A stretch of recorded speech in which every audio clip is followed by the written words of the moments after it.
board. Outdoor service owners, rise and shine. It's time to start fueling your success, one adventure at a time. Welcome to Outdoorsy Entrepreneur, brought to you by House Call Pro, where business owners explore ways to take charge and level up. Today, we're going to talk about choosing a home service profession that's right for you, and exploring today the outdoor lighting business, the good, bad, and the ugly. We are your host. I'm Kevin Fontaine, and this is my partner in crime, Patrick Harders.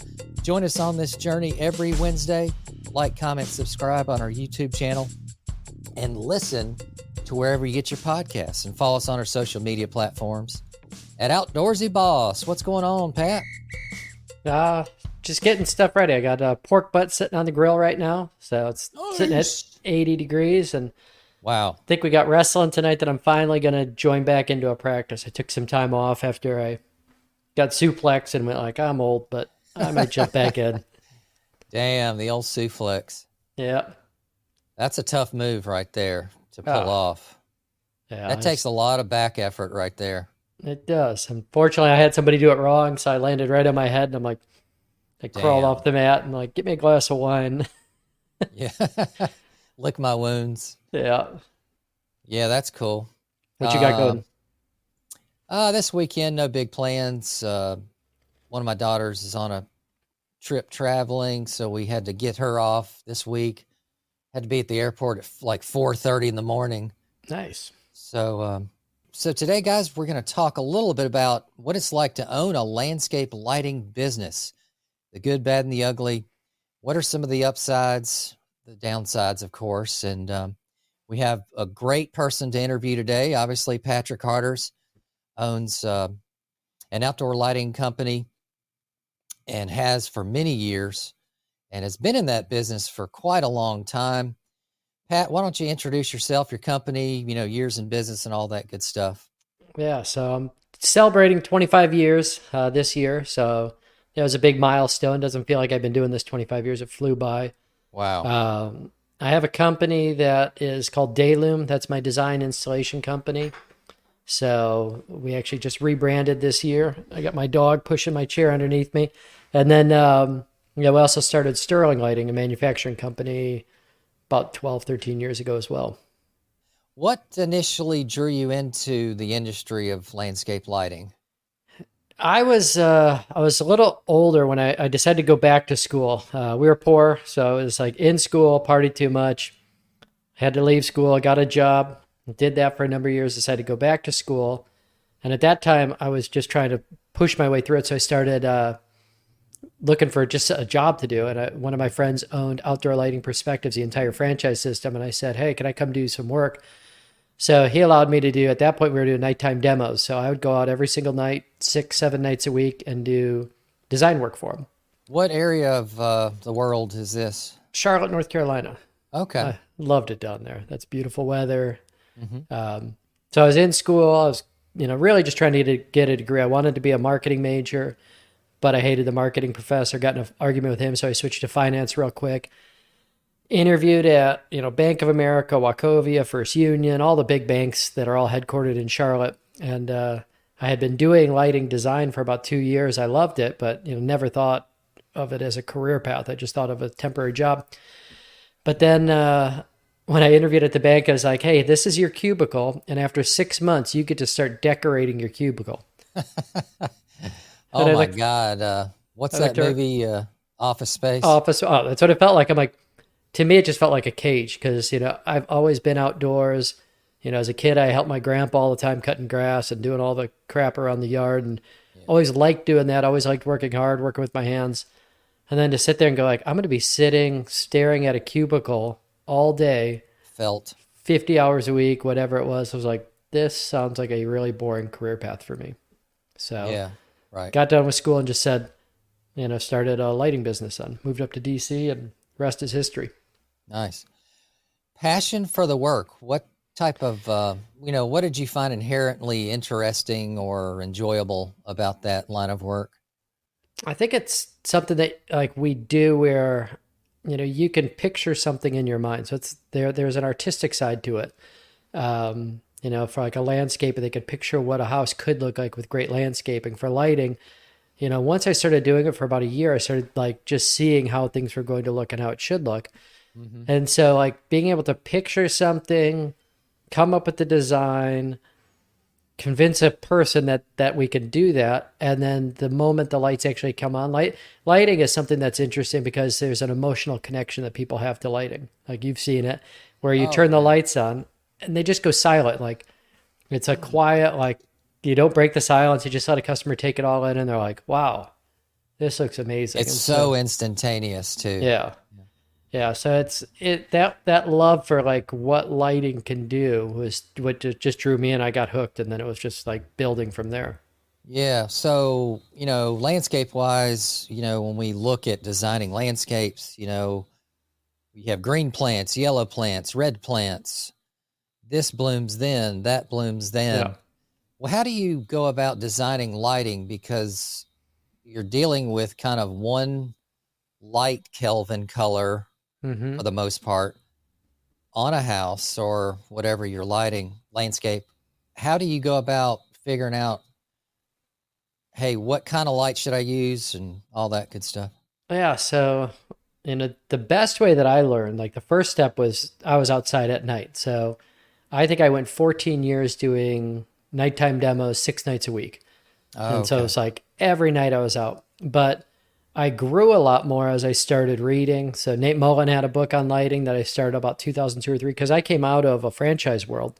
The Outdoor Lighting Perspectives franchise, their whole thing was like, they wanted to be Sir Speedy Lighting was one idea. They had just like cookie cutter, 6 lights, two path lights, get in, get out, and no design creativity.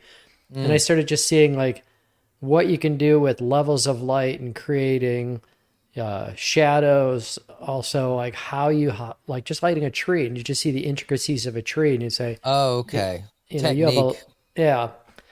Then Jan Moyer was another one, and going through and talking with like visiting other lighting people, seeing how they're looking at things, and just continuing honing that craft of like there is some. It's all about little details. Hmm. I pretend to be a landscaper at my own house, and I'm just like, I just can't, I don't have the vision to go like layering of plants. Like you might Okay. have that Right. low level and then the color change, and everything like that. And lighting's the same thing where it's like working with really small things and that those little details that you're really bringing out, placement on the trunk of a tree and down lighting. And there's just so many different things you could do to really bring some details out that Yeah. most people can't see because they haven't studied it and Yeah. used it for So years. you had a lot of real world experience and a lot of demos at night, so Hmm. that time in Yeah. really gives you an advantage over someone that may not have done a lot of nighttime demos, not have tried this, tried that, because that's, Yeah. you're just perfecting your craft at that point. But yeah, one thing I noticed about lighting is like some people will deliberately put an uplight up against a tree or something, Yeah. and they'll like aim it at the stalk. Yeah. Like it's like a foot away. So you see Yeah. this huge beam like wash out, like, Yeah. Real hot spot going up the trunk yeah, and it's not just looking at crazy. the tree in its entire. Man, we started off, it was like, hey, throw a well light in front of every tree and that's lit. Um, and then the idea of like, really bringing out the entire structure of that tree. So, and then looking at the seasonality, it's going to look different in the winter and the spring and the summer. Like there's going to be changes that happen and planning that into your design as well. So, Okay. it's fun, and I think you could learn. You and I met at a lighting designing training course years and years ago, Yeah. and I think there's courses you can take and really diving deep. But my number one spot is still my own house. I sitting on my front porch having a beer. My son's playing guitar. Beautiful night, and I looked out at all the trees, and I actually went out and lowered all the lumen output on all the trees. Sat back down, and I'm like, it just calmed everything down just a little bit, and I was like, it's amazing that like intense lighting can make you feel excited. Softer lighting can like quiet the mood a little bit. Mm-hmm. And so all of that comes into play. Like, there's studies on color changing light can actually bring up anxiety. Like if you have reds and blues and greens throughout a property, Yeah. and it could actually cause you to not feel comfortable. And so, So there's you a know, science behind yeah, this industry and the feeling that it can create for someone. Because like if I'm on the back porch and I don't have lighting on my deck, I'll throw on the floodlights, and Hmm. then that's so harsh because it's Yeah. overhead, it's bright. Everybody winces. Yeah, it's kind of strange. And as people, like, we don't feel comfortable. So let's say you build this beautiful patio, and this is, I'm sure, why you started getting into lighting, is you build this beautiful patio, you're sitting on your patio and you're looking into darkness. It's not a comfortable feel. And just same thing, like when my kids were little and I'd shut the door and they'd be like, open the door and turn the nightlight on. Like they just wanted something soft that made them feel that they weren't Yeah. looking into darkness. So, Yep. we do the same thing with customers' homes where it's like, a lot of times you'll sit there, and this is my day loom company. The idea was like watching that sunset's beautiful, but as soon as that sun sets, what most people do is they go inside. And so we want to say, like, how do you extend that into the, so it actually becomes even more welcoming and more comfortable to relax in. Yep. Sense of security. That's good. What learning skills do you think are required, for someone looking into landscape lighting industry themselves? I think you start with design. Um, then you have to get good at installation as well. There's a lot that goes into it. It's like I have some people tell me like, oh, it's just so easy to install a lighting system because your code is 6 inches. But when you're making trenches that are 400 feet long in every direction, 6 inches deep, it's hard work, But all the little things, the how to do things properly so they last. And Okay. then a lot of times as lighting designers, we get caught up. Do you fish at all, Kevin? Yeah, I love fishing. Yeah. Well, you ever notice like I bought the Banjo minnow system. I was like watching TV and it's like they sold the fishermen but not the fish. Where it's like, and we Yeah. get caught up in all this gadgetry and crap like Right. that. And it's really just about like what type of scene are you creating? Like when you pull up into the driveway, what does your home look like as you turn that corner and you see your house lit up at night? What kind of feeling does that convey? And so, Yeah. I think those are two of the big things. But Okay. it is hard. It took me time I loved installs and then get out of the installation field because like every time I'm putting a shovel on the ground, it's the most expensive, employee we're ever going to have. Yeah. I love design, but I can't go out and meet 3 to 5 customers a day. So I had to pull myself out of that. And then I have to figure out like, all right, now I need to figure out how to run a business because, I could be the best cabinet maker in the world, but if I'm spending all my time making the cabinets, I'm not Growing, scaling. growing, scaling, doing anything like that. Yeah. So what do you think are some of the best avenues for someone looking at landscape lighting, associations or design training or installation training? Yeah, I mean, I think AOLP has always been a good one. You and I go there most years. Illy is a great one to go to. I've enjoyed that. Ellie is a new one. We have Illy and Ellie in our organizations. Manufacturers do events. I Oh, like okay. I like it. We do an event every year, and we try and make it not product like here's how to use my product, but here's how to either run your business or how to design better and things like that. So just being aware, but the other thing I said, don't burn yourself out on them. Like you have to run a business, and if you're going to 9 events a year, it's like, Yeah. pick and choose the ones that are going to be best for you. But also just visiting people. It's like I'm amazed how many people don't go to somebody else and just say like, how are you doing things? Where? And so early in my career, I probably visited 10 different lighting companies and just spent a day or two with them. Yeah. And most people really want to help others out. So, Yeah. don't be afraid. No doubt. And Reaching out to other people. there's forums as well. Some of them are kind of like Jerry Springer. Mm-hmm. Chairs getting Yeah. thrown, shoes taken off. Drama. But there are some good things you can get out of the forums too and find out. So there are some lighting forums out there. Yeah, I find that's a good method is to, find a mentor in that industry and reach out to them, befriend them. Maybe you've met them at an event or a learning event type thing, but working with them, Yeah. talking to them, been in their ear, Yeah. and getting some great one-on-one time with someone that's been there, done that is a really good thing to do, Yeah. Yeah. There's a lot of knowledge out there. You don't have to learn it all on your own. And Yeah. sometimes we get so scared to like talk to somebody else because they're going to steal all my ideas. Like there are no new ideas out there. Like there's creative uses of things, but Right. you could pick up something from anyone and no one's stealing it from you. Do you think you're a natural born leader? I like leadership. So, I always find like if somebody else is just taking charge, I'll let them do it. But if it's, the opportunity there, the need is there, I do jump in. As a kid, I had a joke that I was not a joke, but I was like, I'd like to be president. Unfortunately, I'm not corrupt enough and not tall enough, but that's how I saw myself. So I always had, I'm very optimistic on like my own abilities. I think wrestling was huge on that.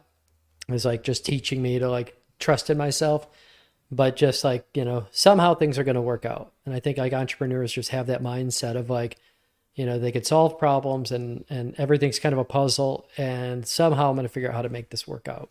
Yeah. And entrepreneurs are also great at reducing risk. Sometimes. So, yeah, I mean, people say that, hey, entrepreneurs take huge risks and they're risk takers. But if you actually analyze it, a good entrepreneur is actually a risk reducer. Yeah. Because he analyzes the upsides, the downsides, and a good one is going to anticipate the damages before stepping in. Yeah. And, preventing a loss type thing, et cetera. I always think it's a balance because there's the one side of it that you're not making stupid decisions. So you're not just jumping from one idea to the next. And also finishing off like what you've started. But there are times that you just take a step and you start doing, like we got into manufacturing and I wanted nothing to do with manufacturing. I tried everything I could to get out of it. But it's like, as we took steps doing things, there were just like, avenues would open up and no other alternatives. I'm like, I guess this is the direction I should go. So I think sometimes you do have to take that step of faith and just go like, well, I don't know what's going to happen here. And a lot of times like the biggest mistakes I made, it turned into a 180 into something that was really successful. So, right. Yeah. You have to take chances. You have to take, you got to play ball. You got to swing the bat to make the home run. Right. So that's the definite there. Yeah. And then, what do you think? Do you think you're a team player or do you like to work solo or what's your style there? I'm a team player. I had a hard time delegating. And I think we all have gone through that. If you've been around a while, like turning the reins over to someone else, because the idea is like, they're not going to do it as good as me. Okay. And they might not. But, when I had 12 different hats in the company and I'm flipping around, I'm only putting like 8% of my time into each bucket there. Each bucket. So having somebody that's 70% as good as me, but 100% devoted to it is going to outperform me by a lot. So, I love building the team up. I think one of the big goals we had is like, how do we build up people in our organization that actually are making money as well? So, at the beginning, it's just like, I need to make enough to support my family. Then after that, it's like, I've brought on these people that are dependent on me to make good decisions and grow the business so that they can make money. Yeah. How do you find work-life balance in the landscape lighting industry? At the beginning, I didn't. I mean, I always tell the story in 2008, it was like 11:30 at night. I'm on my fifth night of demos and fifth day of installs and driving home. DC sucks. I moved here and I'm like, I can't wait to get back to North Carolina. And then I met my wife and everything kind of anchored me in. Yeah. But I remember driving home going like, I can't live this life, and I remember one time I'm walking out the door. My son's about 5 years old. He grabs my leg. He's like, don't go, Dad. I'm like, I got it. I got work. And so it was like trying to figure out how to do things. And it actually happened through growth. It was like, as we grew the business, there are times I just said like, I can't do this anymore. You need to. And so I just put it onto somebody else. And as the business grew, I got more free time. So now maybe twice a year, 3 times a year, I go out at night to do something. To me, it's not needed. As the business can grow, it actually can free you up. So a lot of people are like, they get stuck at like a level and they're like, I like where I'm at. I'm comfortable. But, it's making sure you have good, work balance and also, understanding we're aging. So what I did at 32 years old, entrenching and drinking Mountain Dews and rolling 1,000 miles an hour, I got entrenched now and I'm like, I am tired. And so I had someone early on, it's like, your body's isn't going to like doing manual labor your whole life. It's going to break down. So no, for sure. That's right. I just said, all right, I need to work smarter and work in the business and on the business and, grow the business that way. So for as far as employees, you say you need employees to delegate to and free you up as an owner. What traits do you look for in potential employees? I think the biggest thing, number one would be like the quality of a person. They say like ultimately your company becomes a mirror image of yourself. So I try and be a good person. I want to hire people that are good people. That's like number one. Like you're honest. You don't cut corners. You kind of do the right thing. As if cameras are on you all the time, how would you act? That's how I want people. And then the second thing would be smart. And so and what I mean by that is somebody that could solve problems. You could have the most intelligent person in the world, like book smart, but someone that's able to look at problems and solve them. And that's like, I think the only way that I could free myself is to have, because that's like half the time when I'm out on jobs, it's solving the problem. It was the hardest problems that I was out there trying to, make something work that we hadn't done before. And so surrounding myself around other people that are problem solvers, can-do attitudes, all of that's, really what I'm looking for is, I could train the rest. I could train somebody on, becoming a lighting designer if they've got if they're an honest person and a hardworking person and, could solve some problems. The rest we could work with. Nice. Yeah, that's crucial to find and hire good people and incentivize them and take care of them so they can stay around a long time. Yeah. When you have turnover, it kills you. It's like so much training goes into them. And, a warning sign is like if you're watching your employees become your competitors, I've never had that happen in 25 years, then there's a problem. So it's like I'm doing something that's causing people to think that it's all about me making money and they want to, in order for them to make money, they're going to have to start their own business. So it's trying to set up systems and, building up your people so that, they could have a vision inside of your organization. Okay. Let's talk about KPIs, customer KPIs are key performance indicators for businesses. If you're looking into landscape lighting or any other profession trade, you're going to have to look at certain KPIs if it's beneficial or not. One KPI is customer acquisition cost. Pat, what do you think, what's the price you pay to I bring think in we're a new customer? probably around $400 a lead, which it used to be a lot less. And the last 18 months, I think has been the hardest time we've ever had acquiring new customers. So I think there's a number of things that go into that. Like when I saw my leads, we were averaging about 100 leads 2 years ago and dropped down to 49.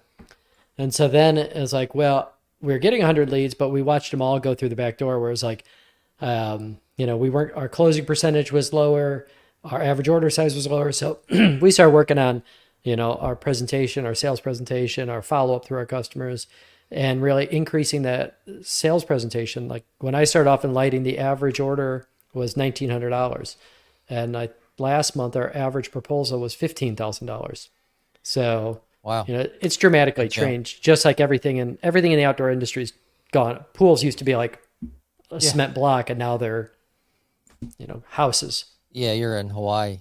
Yeah. What, how do you come up with 400? How did you get to that number? Part of it, I mean, we have to use multiple sources because all we do is lighting. Like if you're in landscaping and you're doing lighting as an add-on business, or, you're mixing it with irrigation, it's a little different.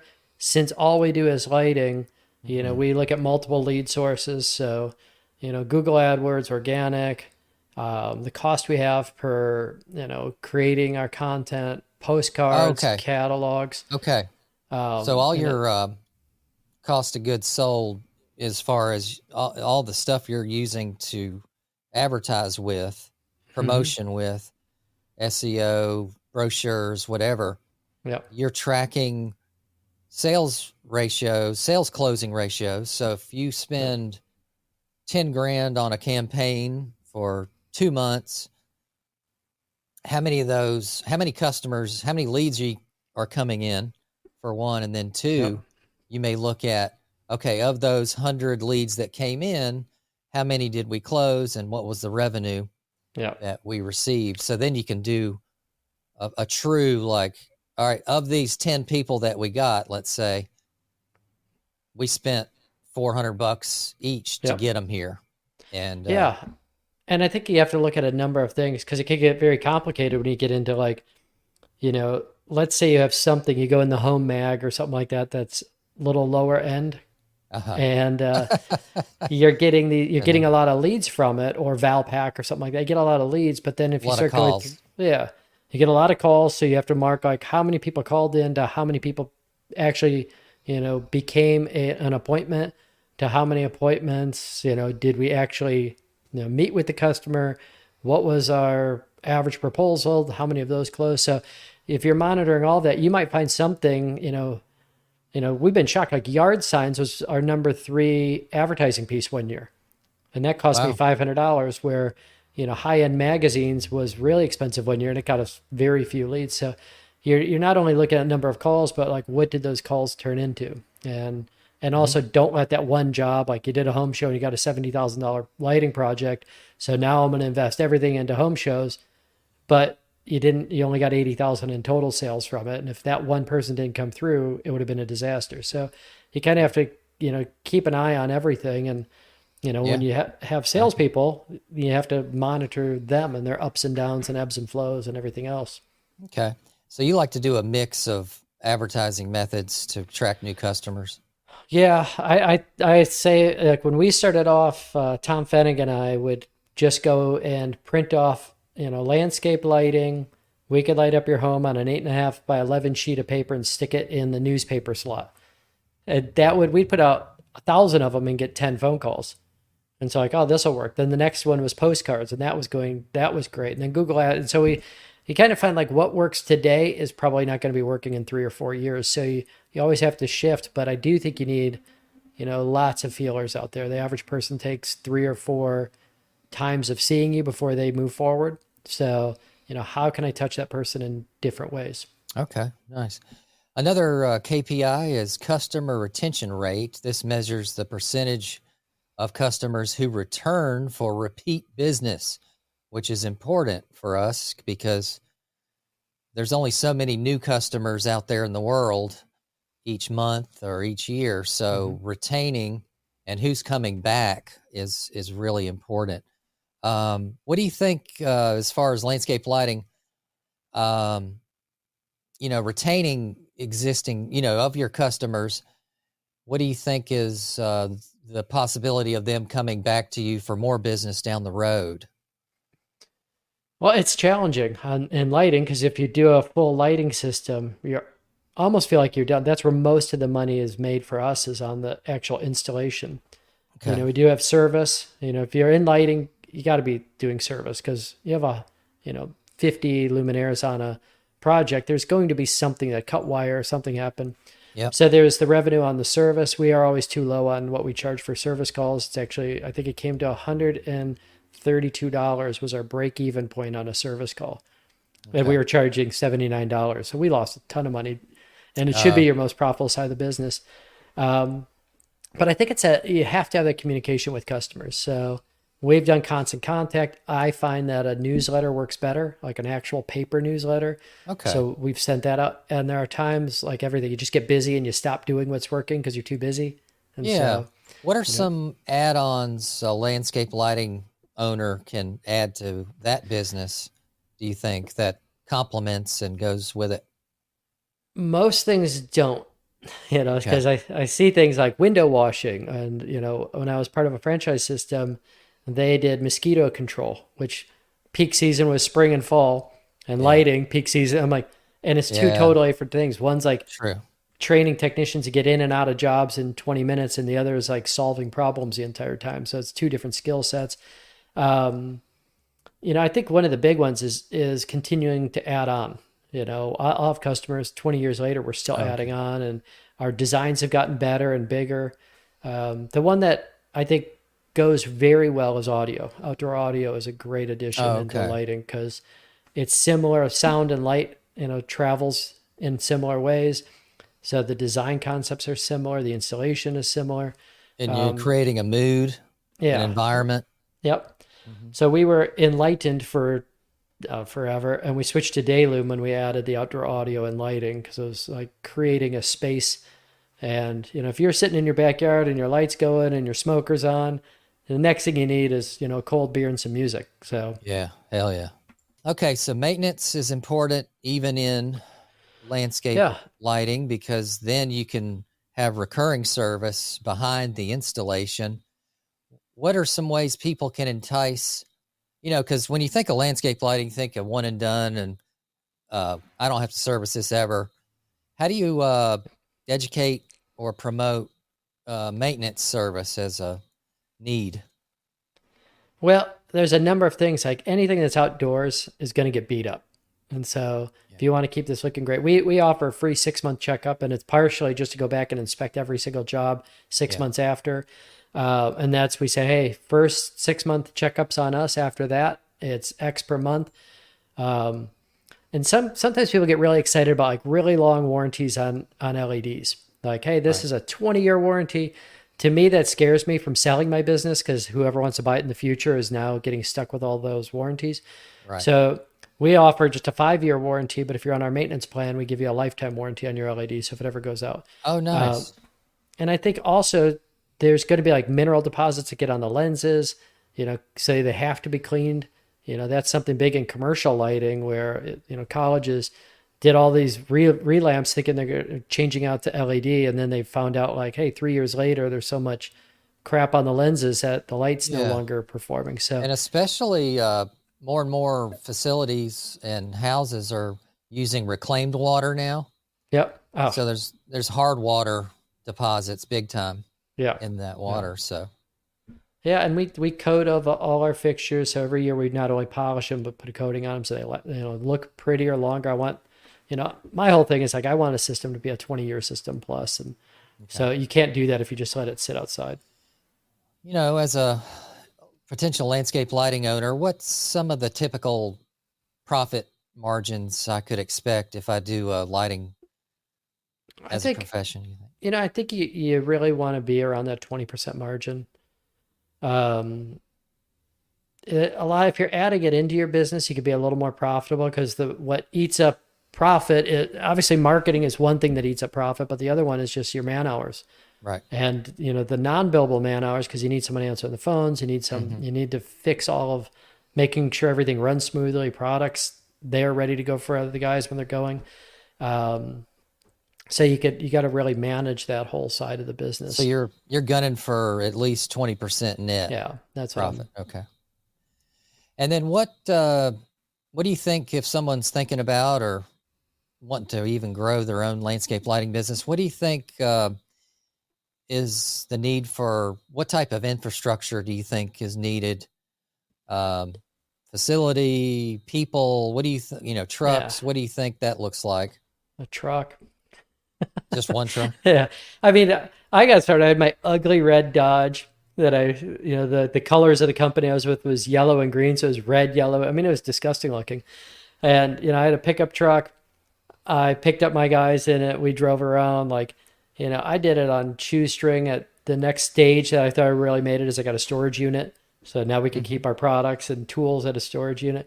Right. I think it's just being realistic. There's not a lot that's needed, but then as you get better and better and get people in and everything, that's where it grows. But at the beginning, you have a great time because your service is really low. I do think it's really important to pick out quality and good products so your service stays low. But at the beginning, you should go a year or two without having lots of service calls. After a while, if you're not building out, like I made the mistake, we didn't have a good product in our franchise system. So the service calls became, it was 2 days a week on service and 3 days on installs. And so it was eating up 40% of my time. So we fixed all the problems that we were having. But getting started, it's a low barrier of entry, just like a lot of, I know a lot of guys who bought a pressure washer and got a truck and some postcards and they're ready to roll in pressure washing or in landscaping, it's a little bit of tools. So not a lot needed, but to get great at it, it's a lot of education. Okay. What are some pros for someone looking at starting landscape lighting? Well, I always offset, because in our industry, it's one of the sexy things in the green industry is lighting. It has such an impact. And there's a mentality that it's just like printing money, where it's just the easiest thing you could ever do to make so much money. So So I always like I tell people like, hey, you're getting into any business. If it was that easy, there'd be 1,000 people doing it. And um, but I think there is a lot of if you're creative and you like being outside and you enjoy it, there's a lot of pros to it. It's a lot of fun. I think it's for me, it's where I found my passion is lighting. Yeah. But What are some cons in that line of work? Customers be a big one. Like, so it's like we want to give a Ritz-Carlton experience. That means that we charge a lot of money. Customers have high expectations. So, Okay. with lighting, it's, a lot of people burn out in lighting because there's so much nighttime work. And so we've tried to limit that as much as possible. So you're not out, working 17-hour days every day. Okay. That would be one. And then there's a lot of competition and everything like that. So it's, setting yourself apart and creating Okay. that niche that we always talk about. Okay. Nice. Would you recommend this line of work to someone new? If so, why? I do. I work with a lot of people. Actually, I was just talking to a lady yesterday in St. Louis, and she's brand new. Somehow she told me she sold three $50,000 jobs in her first 3 months of working, which Wow. was like, that's impressive. That's Um, nice. so yeah, I think it's a great industry. I like the people in the industry. Tends to have a lot of egos. Everybody is an artist and a designer, and so a lot of egos. But that goes with a lot of things. But there are a lot of people that really want to help out and see.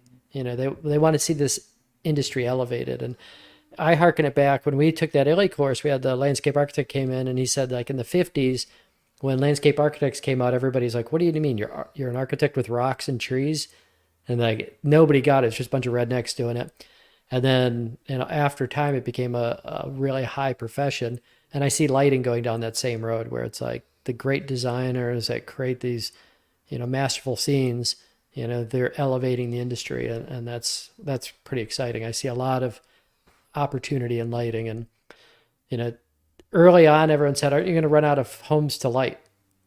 And Ah, that was like 97, 98. I was having that conversation. And here we are 25 years later. And it's like, we're just scratching the surface on, a and not, number of people that have it and yeah, have it not to done well. mention rehabbing old systems Yep. back to new LED and technology changes and all that stuff. Yep.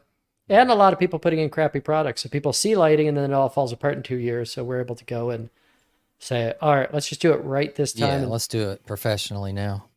I tend to say my customer is the one that just says like, I don't want to do it myself. I don't want to hire a flyby. Like, I just want to call you when there's a problem. I'm like, yep, I'm your guy then. That's it. So Yeah, solution oriented. Awesome, Pat. Thank you for highlighting some of that neat stuff in the landscape lighting industry there. yeah, Anything no, else that you want to plug? no, I think it's a fun, I love what I do. I'm excited every day when I get up to do it. I love creating the spaces and there's so much knowledge out there. Like, I took an LC course and the book on lighting was 3,000 pages. And I was like, Wow. there's so much information that's out there. It's just ready for you to take. So, Okay. a lot of great people as well. Yeah, so keep growing your mindset, your business acumen, and just keep pushing. And like us entrepreneurs do, we're like bulldogs out there. And if you have that skill set, you could do lighting when you're 90. And so that's Nice. kind of cool is to be able to do the design side of it. Yeah. That's cool. Well, this wraps up this episode. Let us know in the comments what trade you're looking into or are loving right now currently, and what ways are you looking to do to improve your own business out there to level up. Make sure you subscribe to the Outdoor Entrepreneur YouTube channel and hit those notifications. And if you find this content helpful, smash that subscribe button so we can get it out to more people just like you. And listen to wherever you get your podcasts and follow us on our social media platforms at Outdoorsy Boss. And check out our Outdoorsy Entrepreneur Masterclass link at outdoorsyentrepreneur.com. And we're going to have a masterclass coming later this summer. And early bird pricing is available if you sign up on our notification list. And check out House Call Pro software if you're looking to streamline your own processes in your business. It's an excellent field service software that does so many things, and outdoorsy viewers get a really nice 14-day trial plus 50% off their first 2 months. We'll see you guys in the next episode. All aboard!